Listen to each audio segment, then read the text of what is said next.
Yes, I'll start. So this is a class 4. This is fourth class on ring theory. So in the first 3 video, what you did is you just recall. In the very first video, what I did is I have introduced the definition of group, and then you have seen some lots of examples for groups. And then in the second video, I have defined ring, and then we have seen some lots of examples for rings. And in the second video also, I have defined ring, ring with unity, commutative ring with unity. And in the previous video, we have solved some theorems based on rings, and I have introduced definitions like unit, integral domain, field, division ring, etc. Right? So just recall all the definition. So if you understand all the definition, the theorems will be very easy for you to understand. Right? Yes. So in this video, we will be discussing some important theorems that are connecting integral domain, fields, etc. etc. Right? Yes. So first, we have proved two theorems so far. The first theorem is let r comma plus comma dot be a ring. If r comma plus is cyclic group, then automatically it will be a commutative ring. This is the first theorem we have proved. And second theorem what we proved is in a ring, if a ring R will be an integral domain if and only if cancellation law holds, right? So if cancellation law holds, then it will be an integral domain. That is the two theorem we have seen so far. Now we are going to move on to theorem number 3, right? So theorem number 3.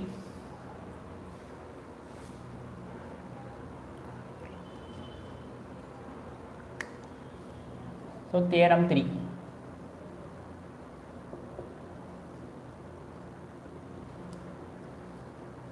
A field is an integral domain.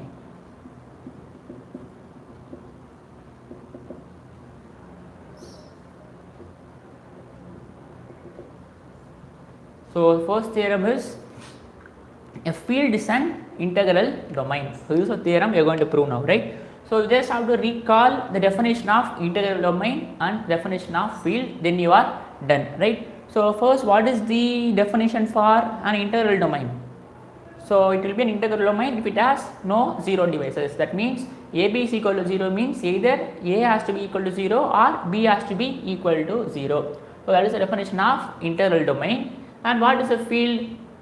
So non-zero element should have a multiplicative inverse, that is every non-zero element must be a unit. If that happens, a ring with unity with every non-zero element must have a multiplicative inverse, that is a commutative division ring is a field. That means every non-zero element should have a multiplicative inverse, that is the core idea.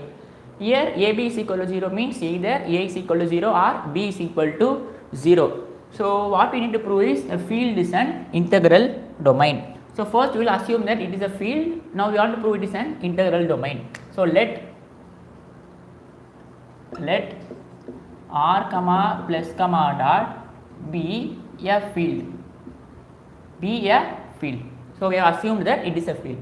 What we need to prove? We need to prove it is an integral domain. It is a field. This implies this R is a commutative division ring, right? This is from the definition of field. Commutative division ring. Now, what we need to prove? What we need to prove is it is an integral domain. It is an integral domain. We need to prove it is an integral domain. That is what we need to prove. AB is equal to 0 means either A has to be equal to 0 or B has to be equal to 0. So it is, we have to prove it is an integral domain. So let AB is equal to 0. So if AB is equal to 0, we want to show either A has to be equal to 0 or B has to be equal to 0. So we need to show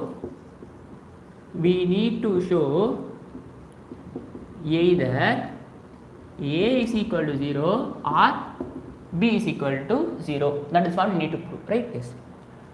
So let A not equal to 0. So I'm going to assume that this A is not equal to 0, and I'm going to assume that B is equal to 0. So let A is not equal to 0. If A is not equal to 0, So since this R is a field, this A must have a multiplicative inverse, right, or not? Because since it is a field, every non-zero element must have a multiplicative inverse. That means A inverse exists because R is a field. Because R is a field. Field means every non-zero element will have a multiplicative inverse. So that means A inverse exists. Now we have AB equal to 0. Now I am going to pre-multiply A inverse to both sides. So A inverse AB is equal to A inverse into 0. I pre-multiply A inverse. So A inverse into A, this will be identity because A inverse exists. So A into A inverse will be an identity element. E into B is equal to 0. So E into B is B again. That means B is equal to 0. So I have proved that, I have assumed that A not equal to 0 and I have proved that B is equal to 0. That means AB is equal to 0 means either A has to be equal to 0 or B has to be equal to 0. So therefore it is an integral domain. It is an integral domain. That's it. We have proved, right? So first what the theorem is, a field will be an integral domain. So let this be a field. So what is the definition of field? Every R is a commutative division ring. So commutative division ring will be a field. So we need to prove it is an integral domain. That is, we need to prove if AB is equal to 0, we need to show either A has to be equal to 0 or B has to be equal to 0. So we need to show either A has to be equal to 0 or B has to be equal to 0. So I am assuming that A not equal to 0, I need to show B is equal to 0. So hence A is not equal to 0 and since R is a field, every non-zero element will have a multiplicative inverse. That means A inverse exists. So we have AB is equal to 0, so I am pre-multiplying A inverse to both sides and since A inverse exists, A inverse into A will be ID element. So E into B is B again, that means B is equal to 0. So we have proved that it is an integral domain because AB is equal to 0 means 1 is 0, that means it is an integral domain. Now you may be wondering about the converse, right? So field, if it is a field, it will be an integral domain, right? If it is a field, it will be an integral domain. What about the converse? If it is an integral domain, will it be a field? That is the converse we are going to talk now, right? So a field is an integral domain. If it is a field, it will be an integral domain. So what about the converse? Is every integral domain is a field, right? It is not true, right? So converse is not true. Field, if it's a field, it will be an integral domain, but the converse is not true, right? Converse will be true if we restrict the condition on integral domain. So what the converse is, if this integral domain turns out to be finite, then it will be in field, right? So every field will be an integral domain, but every integral domain will not be a field. Every integral domain will be a field if this integral domain is finite, right? If it is infinite, it is not necessarily a field, right? So this is a theorem we are going to prove now. So a non-zero finite so integral domain does not imply field, right? So why? Because, okay, let me prove this theorem and then I will explain more. So second theorem, this is the third theorem we are proving now. So fourth theorem is a non-zero finite integral domain is field.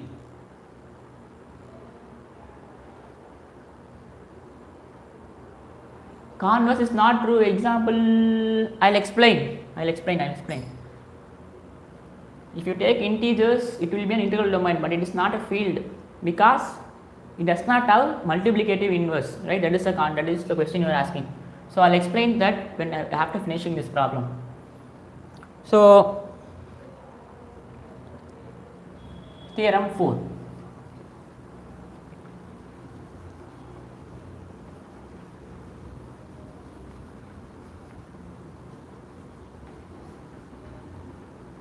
It's a very important theorem. This can be asked in exam, right? It's easy proof also. It's a very important theorem. So theorem 4.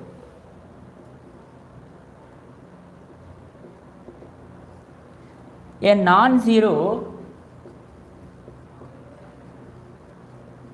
non-zero finite integral domain will be a field, right? Proof. So every field will be an integral domain. Every field will be an integral domain, but every integral domain will not be a field. If this integral domain is finite, then it will be a field, right? So for example, if I take an integral domain to be integers, this is infinite, it is not a field. It is an integral domain, right? So integers is integral domain. We have discussed in the previous video, but it is not a field because it does not have multiplicative inverse. So proof: a non-zero finite integral domain will be a field. So let R be a non-zero finite integral domain, right? So let R be a non-zero finite integral domain. What I need to prove? To prove this R is a field. R is a field. So I assumed that this is a non-zero finite integral domain. I have to prove this R is a field, right? So in order to prove R is a field, it is enough for us to show that it has a multiplicative inverse. So non-zero element have multiplicative inverse. So in the previous video I said that in order to prove it is a field, what it is enough for us to also show that with respect to plus and with respect to dot, both are groups, are abelian groups, right? So what I am going to show is, let R dash be the subset of R containing non-zero elements, right? So I have to show this, so this is our R, this is a finite integral domain. I am taking a subset R dash, right? So let R dash be the subset of R containing non-zero elements, right? Containing only non-zero elements. Now I am going to show this. I am going to show this R dash with respect to dot is a group. If I show that, then the non-zero element, meaning that the non-zero element have multiplicative inverse, because if I show it is a group, that means we are also satisfying the inverse property. So if I show this is a group, then surely it will be a field. It will be a field, right? Yes. Yes. So what we need to show is, when I need to check the condition for group: associative, existence of identity, existence of inverse. So I am going to use some more theorem that are in group theory, right? I am going to use one theorem. So first, this is a non-zero finite integral domain. So when it will be an integral domain?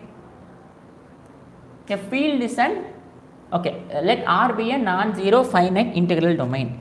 So since it's an integral domain, surely it will be closed as well as associative. So since this R is closed and associative, R dash subset of R, surely it will also be closed and associative, right? So since R is closed and associative, and since R dash is contained in R, R dash is also closed and associative because it is an integral domain, right? Yes. Now I need to check two more conditions: existence of identity and existence of multiplicative identity and existence of multiplicative inverse, right? I'm going to use one theorem. So I'm going to use one theorem. So let me quote this theorem: a finite semigroup, a finite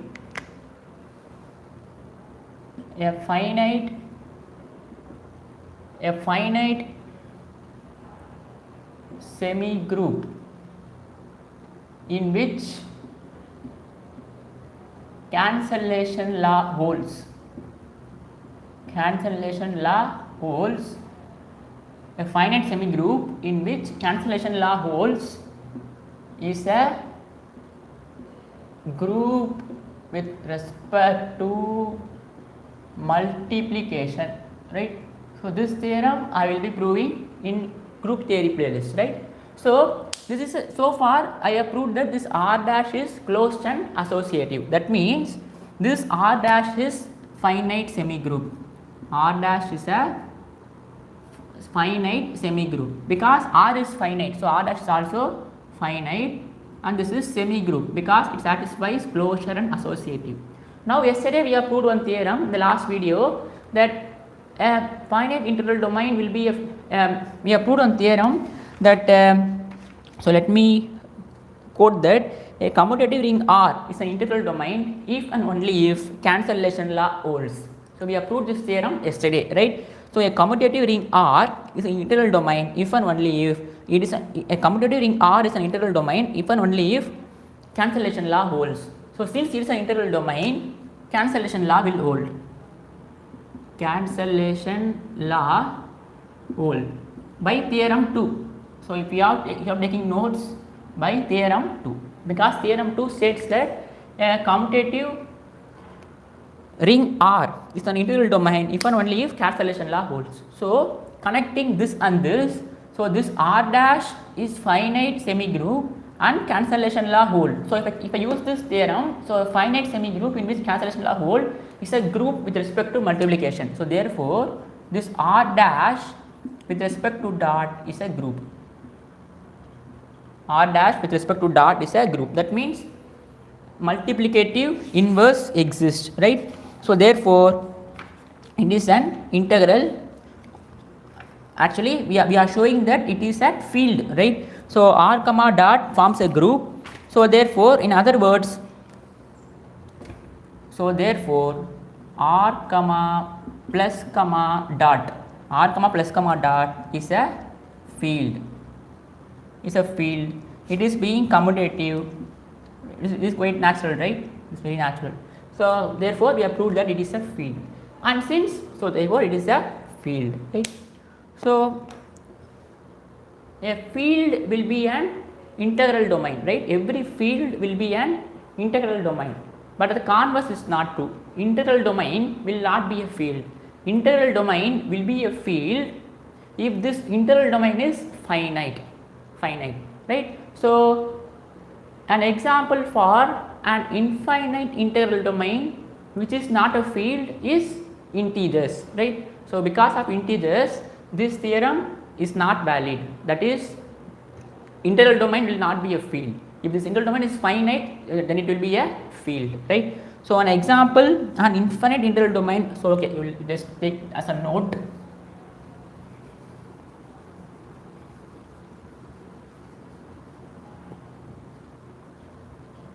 So note.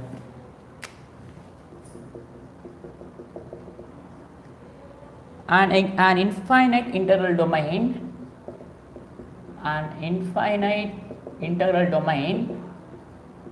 which is not a field is the set of integers.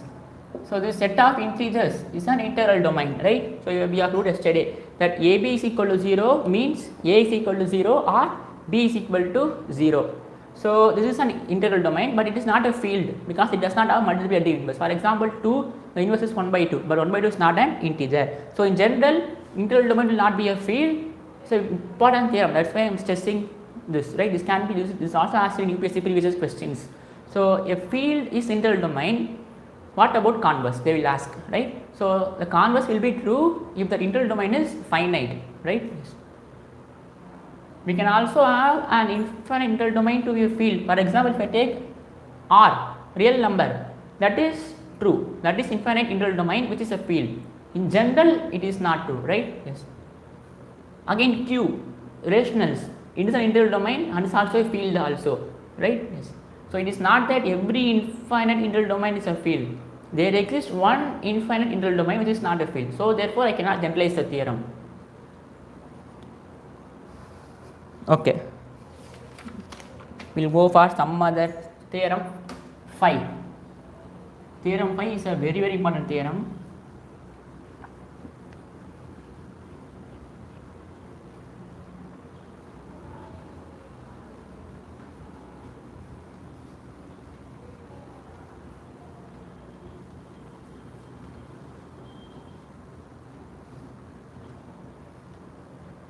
before getting into theorem 5, so first we will find some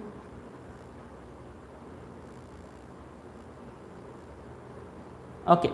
So before getting into theorem 5, let me do some problem, right? So from that problem we will approach theorem. Find all the units of Z6, right? So we need to find all the units of Z6. What is unit? An element will be a unit if it has multiplicative inverse, right? So we need to find all the units of Z6. So first, what are the elements of Z6? 0, 1, 2, 3, 4, 5. Now we will check whether, so okay, let me write the definition. An element A in the set R is called a unit if there exists an element B in R such that AB is equal to 1, or you will write AB is equal to 1, because here the operation is multiplication modulo, right?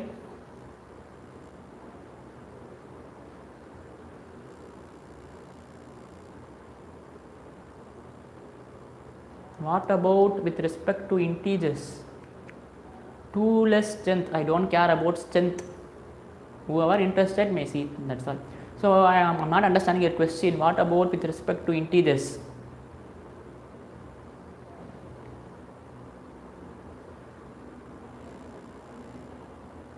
Can you repeat the question, then we will move on to this problem.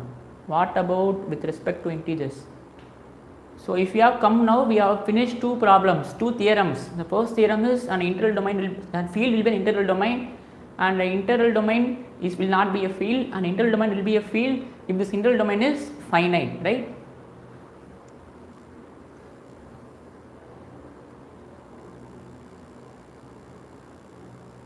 Is this field because it is an integral domain? I am not getting your question. You are asking about this question. Okay, let me frame this as problem. You are asking about problem or the previous theorem?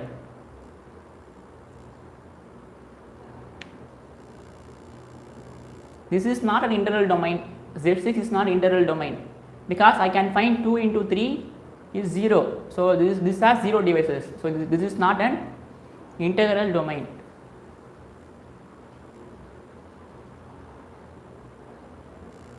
Okay, if you have any doubt in previous theorem, just I will repeat. So first, in the very first video, I have proved that if it is a field, then it will be an integral domain. Okay, so if it is a field, it will be an integral domain. And the second, the converse is not true. That means integral domain does not imply field, right? So if this integral domain is finite, this will imply field. But if this integral domain is infinite, it may or may not be a field. May or may not be a field, because I can have some if I take integers, this integers is integral domain, right? This integer is an integral domain, because AB is equal to 0 means either one of them has to be equal to 0 in integer. But this is not field. This is not field. So what is the definition of field?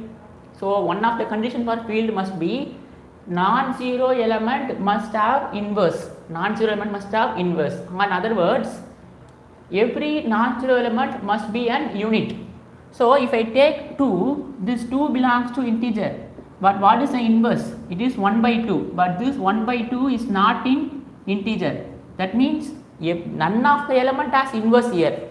So for example, this is an integer. What is the inverse for 3? It is 1 by 3. Then only we will have answer to be 1. But this 1 by 3 does not belongs to integer. That means this integer does not have a multiplicative inverse for non-zero element. That means it does not satisfy the definition of field.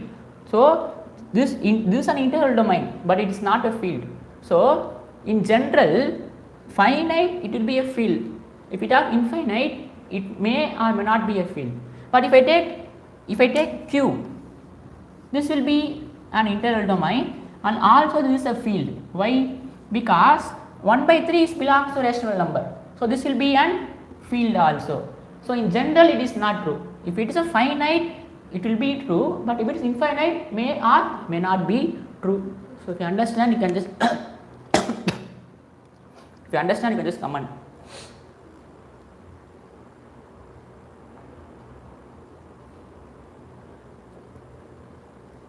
Okay, can I move on to this problem?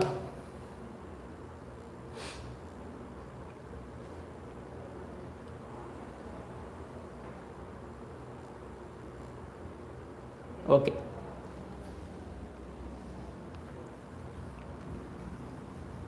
Find all the units of Z6. So you just recall the definition of unit, right? You just recall the definition of unit.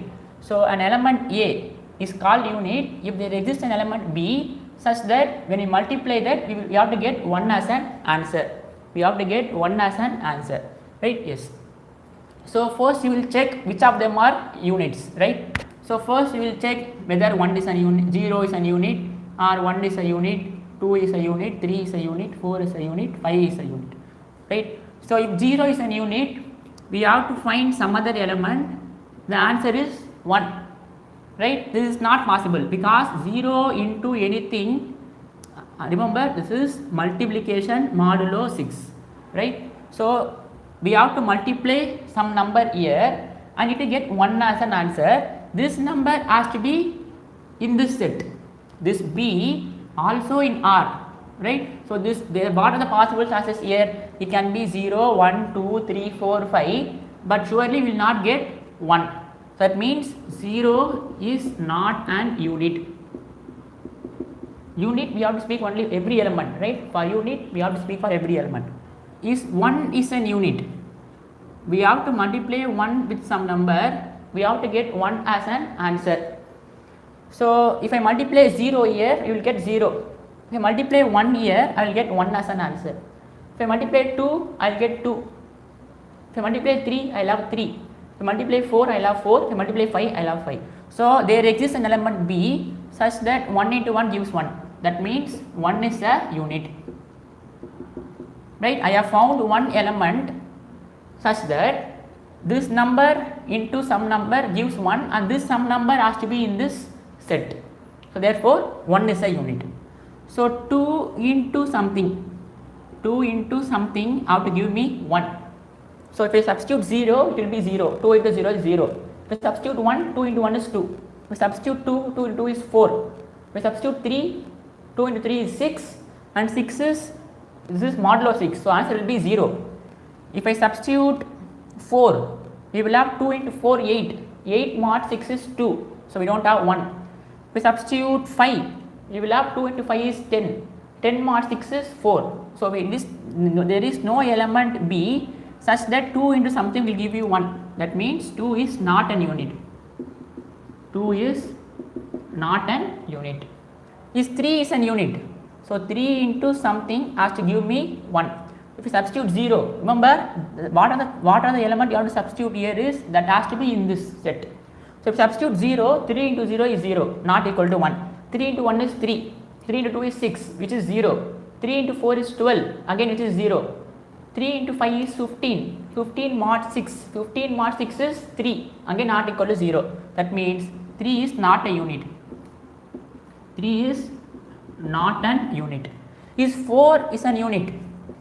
4 into 0 is 0. 4 into 1 is 4, not equal to 1. 4 into 2 is 8. 8 mod 6 is 2. 4 into 3 is 12, which is 0. 4 into 4 is 16. 16 mod 6 is 4.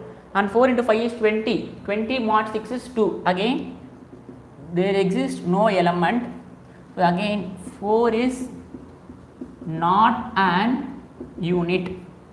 Is 5 is an unit. We have to multiply. If I multiply 0 here, 5 into 0 is 0, not 0. 5 into 1 is 5. So 5 mod 6 is 5 again. So it is not equal to 1. If we substitute 2, 5 into 2 is 10. 10 mod 6 is 4, not a unit. If I substitute 3, I'll have 5 into 3 is 15. 15 mod 6. 15 mod 6 is 3. I'm sure understanding, right? Mod 6 means you have to write the remainder. 15 divided by 6, the remainder is 3. If I substitute 4, we substitute 1, I'll have 5. We substitute 2, I'll have 4. We substitute 3, I'll have 15. So 15 mod 6 is 3. We substitute 4, 20. 20 mod 6 is 2. And if I substitute 5 into 5 is 25. 25 mod 6 is 1. Right? 25 mod 6 is 1. So therefore 5 is a unit. 5 is a unit. So in 0, 1, 2, 3, 4, 1 is an unit, 5 is an unit. You understand this? If you understand this problem, right, it's a very easy problem. There can be a problem like find all the units of Z8. That means you just have to write 6, 7, 8, etc. and then you have to multiply some other number, and if you are getting 1 as an answer, then that number will be an unit, right? So we are going to prove one important theorem based on this observation, right? So is it possible to infer something from this? So what are the units? 1 and 5 are units in Z6. Okay, so you can see I am going to quote one theorem, right? I am going to quote one theorem. A number will be an unit, okay.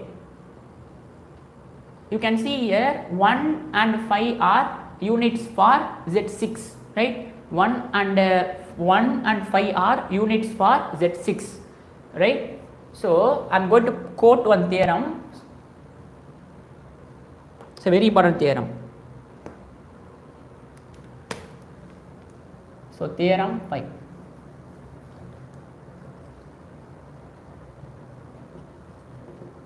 Theorem 5. So show that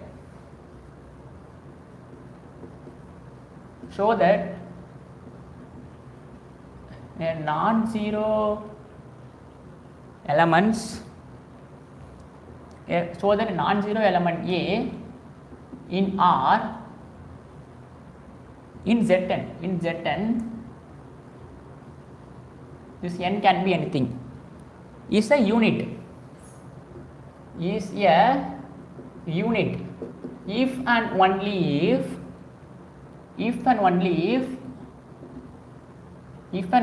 if A and n are relatively prime, right? So very important theorem. So you can see our A shows that a non-zero element A in Zn is a unit if and only if A and n are relatively prime. So what is the relatively prime? The GCD is 1. That means the GCD of A comma n has to be equal to 1, right? So you can see what is the GCD of 0 comma 6? It is 0. What is the GCD for 1 comma 6? It is 1. So that is why, because of that, 1 is a unit. What is the GCD of 2 comma 6? It is 2. So therefore this will not be a unit. What is the GCD for 3 comma 6? It is 3. So it is not equal to 1. What is the GCD for 4 comma 6? It is 2, right? You know what is GCD, right? That is the common divisor.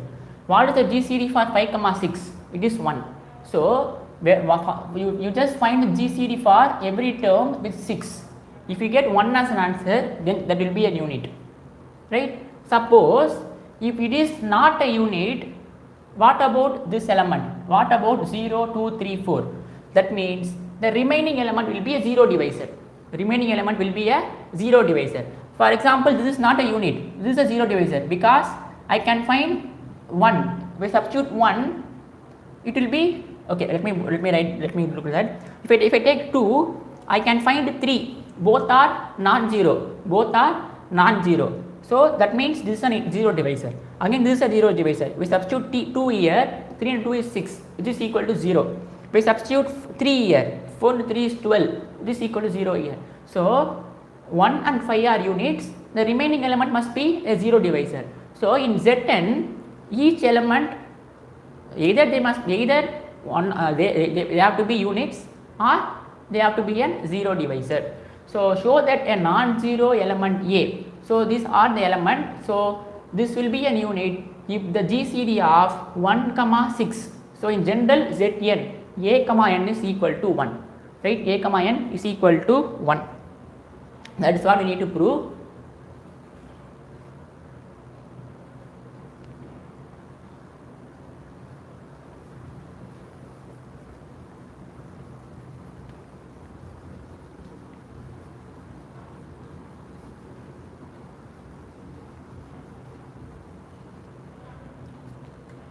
So this is the first statement, and second statement is if A is not a unit, then it is a 0 divisor.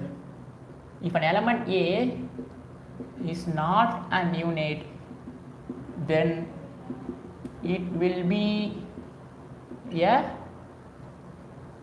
0 divisor.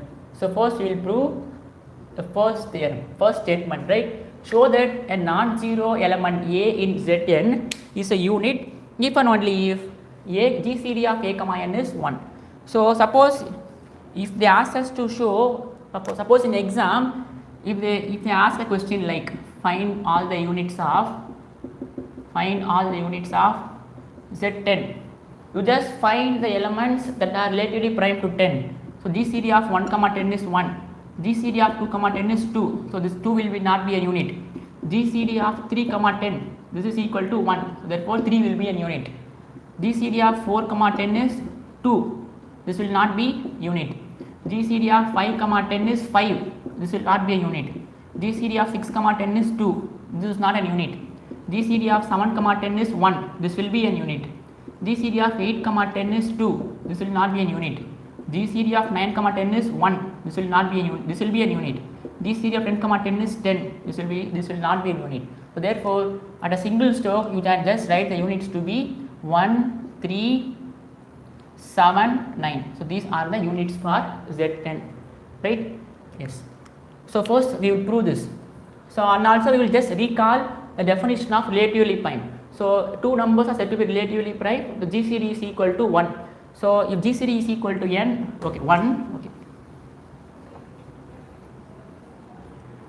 So two numbers A and n are relatively prime if the GCD of A, n is equal to 1 or AX or there exist integers u and b such that au plus nb is equal to 1. These are very basic definitions, right? You come across two numbers will be relatively prime if the GCD is equal to 1, that is equivalent in saying as there exists some integers uv, a into u plus n into v will give you 1, right? So just recall the definition of relatively prime.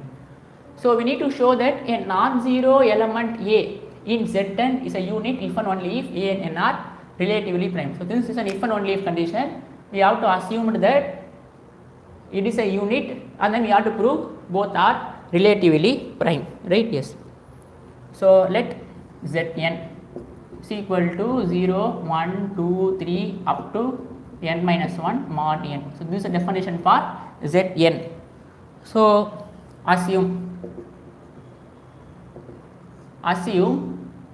A is a unit. What we need to prove? A, n is equal to 1. So we need to prove A and n are relatively prime, right? Yes. So what our assumption?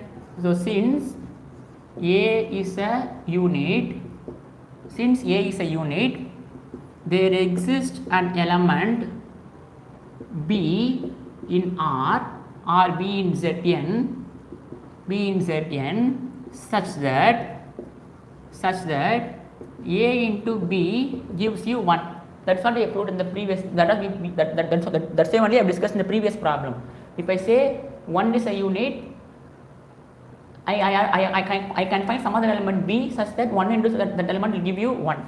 So AB is equal to 1, right? So what this means is when AB is divided by n, it gives remainder 1. That is what this means, right? For example, in the previous problem in Z6 we have shown that 1 and 5 are units. 5 will be an unit if I can find some other element such that this into 1. So I can find this to be equal to 5 because 5 into 5 is 25.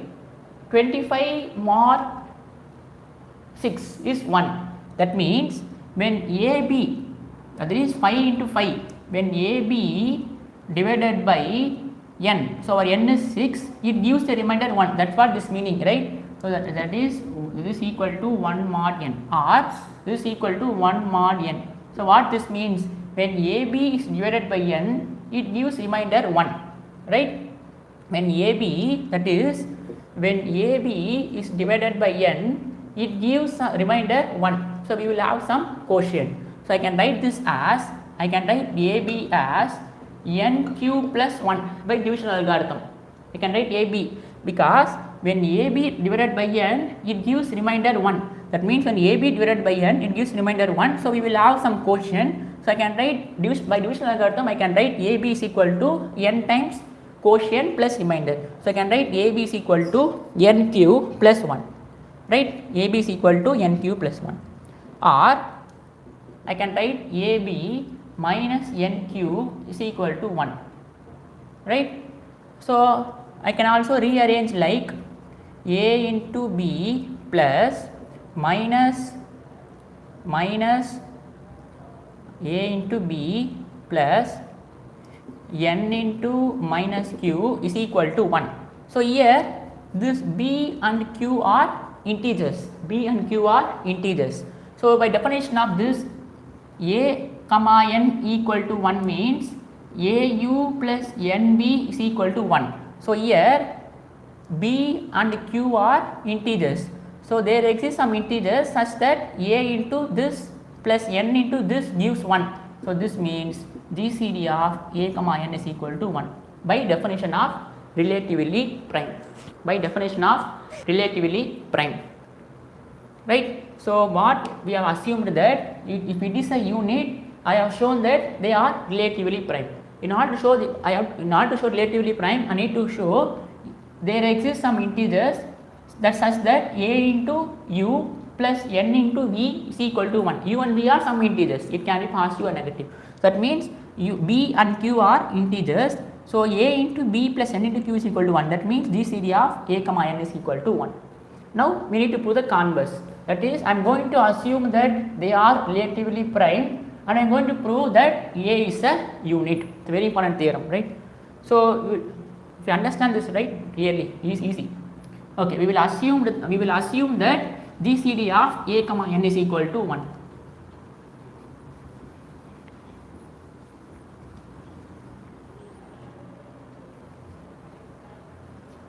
So we will assume that GCD of A comma n is equal to 1. What we need to prove? A is a unit. That means A into B has to be equal to 1. There exists some other element B such that AB is equal to 1. So what is our assumption? So since GCD of A comma n is equal to 1, so by definition there exists some integer UV such that A into U plus n into V is equal to 1 by definition of relatively prime, right? So there exists integers U and V such that AU plus NV is equal to 1. So I can write this as AU is equal to n into minus V plus 1, right? I have just taken NV to that side. Now here U and V are integers. So in integers, division algorithm holds. So I am going to write suppose u is equal to n cube plus r. Suppose u is equal to n cube plus r. So this will be a into, so in place of u I am going to write n cube plus r. This will be n into minus v plus 1. This will be a n cube plus a r is equal to n into minus v plus 1. So if I a r I will keep it here. So if I bring a n cube to that side, you will have minus a n cube plus n into minus v plus 1. If I take n common, we will have minus a cube minus v plus 1, right? A r is equal to, okay.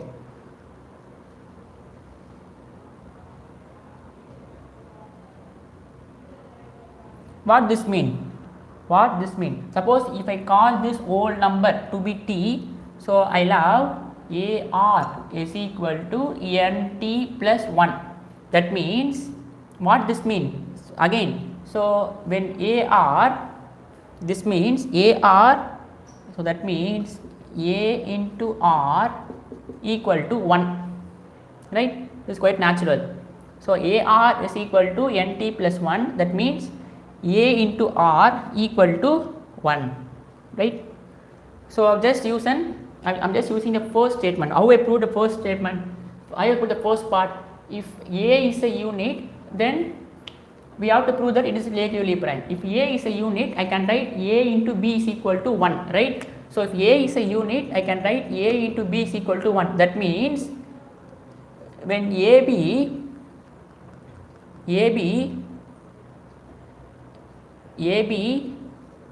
when divided by n, it gives remainder 1. That is ab is equal to n cube plus 1. So if ab is equal to n cube plus 1, this is same as a into b is equal to 1. Here we have ar is equal to nt plus 1, right? Ar is equal to nt plus 1. That means a into r is equal to 1, right? So I'm just reversing, right? If a into b is 1, how I proved the first part? ab when divided by n, it gives the remainder 1. That means if ab is equal to some n cube plus 1, then this a into b, a mod r has to be equal to 1. So therefore I have proved that there exists an element r in Zn such that a into r is equal to 1. That means a is a unit. So we have proved that a is a unit in Zn if and only if a and n are relatively prime. Show that yes, relatively prime means. Now we will prove the second statement. If a is not an unit, then it will be a zero divisor. If a is not an unit, then it will be a zero divisor.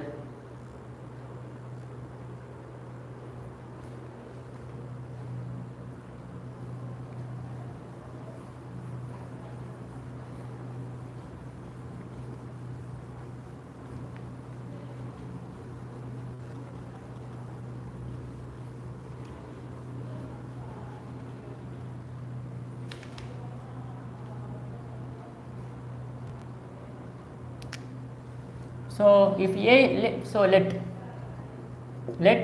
a not be a unit. What I need to prove? I need to prove that this a is a zero divisor. I need to prove a is a zero divisor. So what is our assumption? A is not a unit.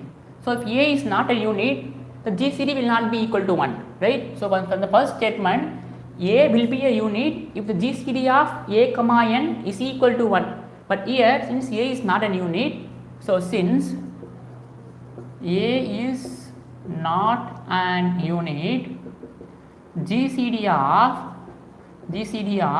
a comma n will be equal to d, and this d is not equal to 1. D is not equal to 1, it is strictly greater than 1, right? Because this is not an unit.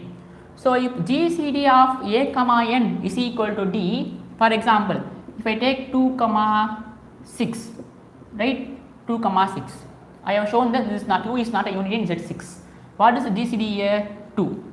That means if GCD is 2, that means it is the greatest common divisor for 2 and 6. That means this number divides this number as well as this number, right? That is easy, right? That means, so since this is not equal to 1 and greater than 1, this means D divides A and D divides N, because it is a GCD, both greatest common divisor, that means divide both. So if D divides A, by definition of I can write A to be equal to dk, A to be equal to dk, right? This is obvious. If D divides N, I can write N to be equal to some D into T, right? So here K and N are integers. This is by divisibility, right? So for example, if 6 divides 2, you can write 2 as some number into 6. If this here N turns out to be 3, right? This is quite. So A is equal to dk, N is equal to dt, right? So from here I can find T to be equal to N by D, T to be equal to N by dr.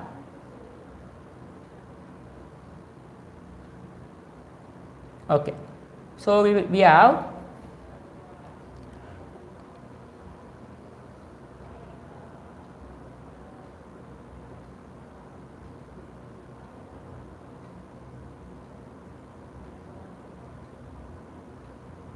okay, now we will find A into T. We will find A into T. So what is A? A is dk. What is T? T is N by D. D is N by D. So this is cancelled. We will have AT is equal to Kn, right? So we will have AT equal to Kn. What will be Kn? What will be K times N? This will always be equal to 0. Why? Because N is the number we are choosing here. For example, if N is equal to 6, 6k will be always it will be 0, right? 6k will be 6, 12, 18, 24, always the remainder will be 0. So therefore this Kn will always be 0 mod n. When Kn, if I multiply, I will always get 0 under mod n. So that means A into T equal to 0. Both are non-zero. That means A is a 0 divisor, right? So if A is not an unit, then it will be an 0 divisor. So this is an important theorem. I want to prove this.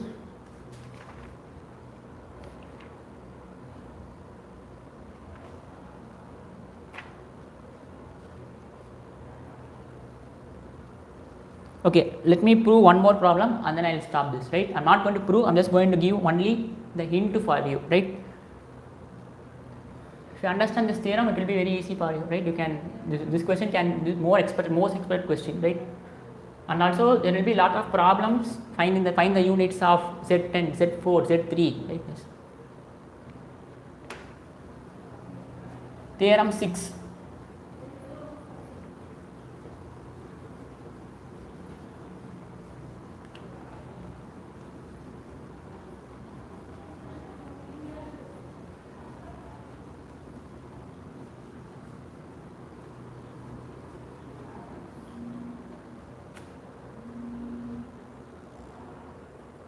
So theorem 6.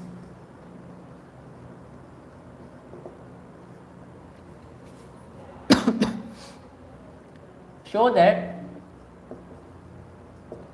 Zp, so P is prime, so 0, 1, 2 up to P minus n modulo P.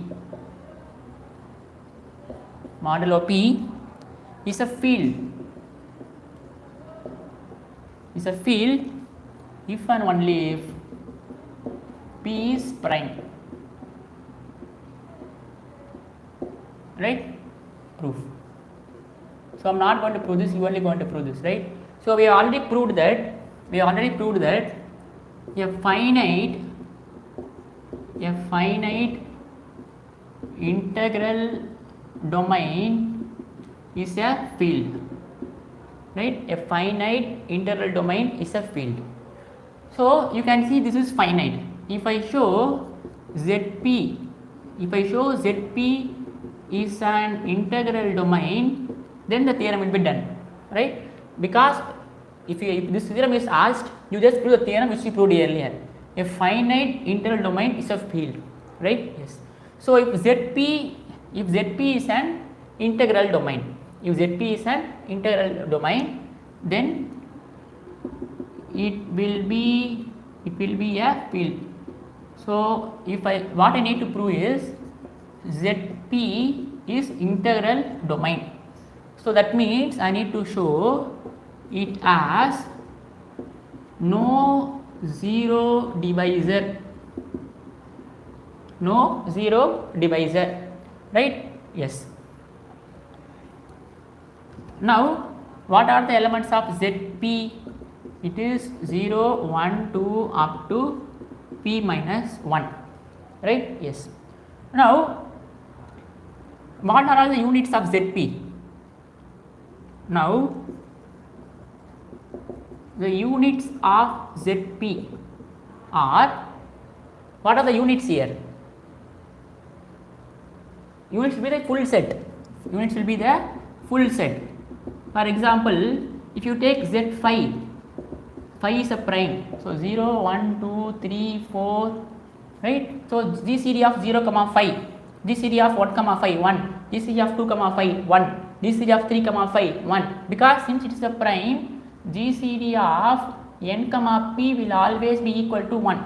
That means every element is a unit here. That means it has no zero divisor. If it has no zero divisor, it is an integral domain, and also it is finite integral domain. It will be a field, that's it, right? So units of Zp will be the entire set, because GCD of anything by anything p will be always be equal to 1. If I take Z7, again every number will be a unit, right? So therefore this theorem is natural. So last one problem and then I'll finish, right? Show that the ring of real valued continuous function on 0, 1 has 0 divisor. With this we will be completing one topic, that is ring. Now the next video what we will do is we will move on to subrings, right? And then we will move on to subrings, and then we have lots of theorems in subrings, and then characteristics of a ring, and then ideals, maximum ideal, prime ideal, and then quotient rings. We will be on homomorphisms of rings, so we will be go on like this. So with this problem we will be completing one section, the first section, which is the introduction to rings. So the last problem is show that the set of all continuous function on the closed interval 0, 1 has 0 divisor. Show that problem. You just take proper notes. Show that the ring R of real valued